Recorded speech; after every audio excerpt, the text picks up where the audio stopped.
ละมาบัดนี้กล่าวถึงวิญญาณเจ้ามาคอยเอาเขาหอล่อหาลูกและเต่าสินำเขามาทรงบุญเหลียวหาลูกพี่พุ่นจนว่าตัวอาราม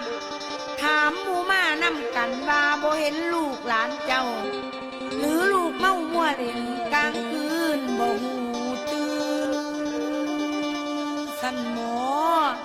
มาบ่คิดทำหูคุณแก้วพ่อแม่ตนมื้อนี้เพิ่นทำบุญกันจนเบิดทุกคนทั่วท้องถิ่นเนื้อคำเหนือทำบุญเขาประดับดินเดือนเก่ามาปีละครั้งแม่ผ้าสร้างแต่เมื่อยัง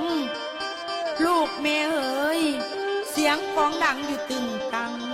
เสียงกองดังอยู่ตึงตังลูกไปนั่งอยู่ทางใดเด้นอ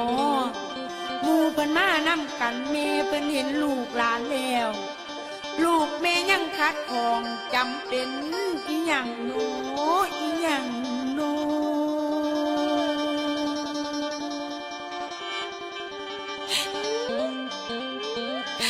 โอ้ยลูกคิดบ่พอลืมแล้วแม่ผู้ตายคำมือ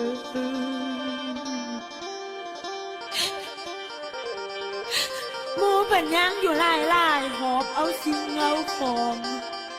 ทั้งเงินทองของทานมากยาปาปิง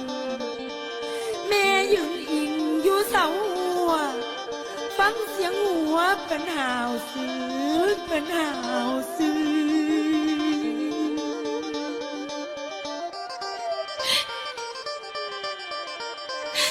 แม่นี่นะคอยท่าลูกอยู่เบิดคืนจนหอดงามมือเศร้าบ่เห็นเจ้าไม่อ่อนใจคำมือ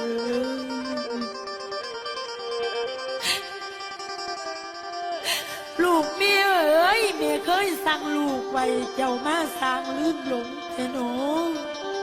เจ้าสั่งลืมบุญคุณพ่อแม่ตนถนอมเลี้ยงลูกสั่งไหลลืมทิมประเพณีปีละเถือปีละเถือ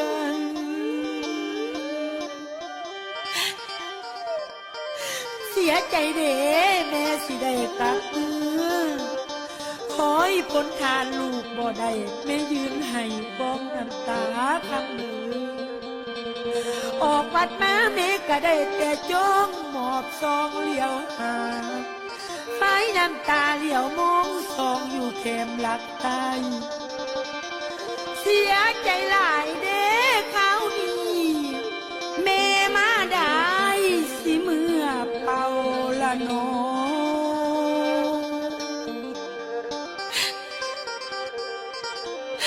โอ้ยมาผู้ยาป่าหัวเข่าเพียงปันบ่ได้กินลูกเอ๋ยหมูมันให้ลาบสิ้นกองจันทานหลานข้าวแม่นี่นะเศร้าหอตองมาเลียเพื่อประทังมองแม่ได้ของคอยถ่าถึงเวลาพเนินตาพวกเปรตอสูรกายทั้งหลายฟังทางนี้ได้เวลาพวกสูต้องกลับนรกแล้วย้ายเขานี่ยังขายังเอกว่าท่านเอมสันบ่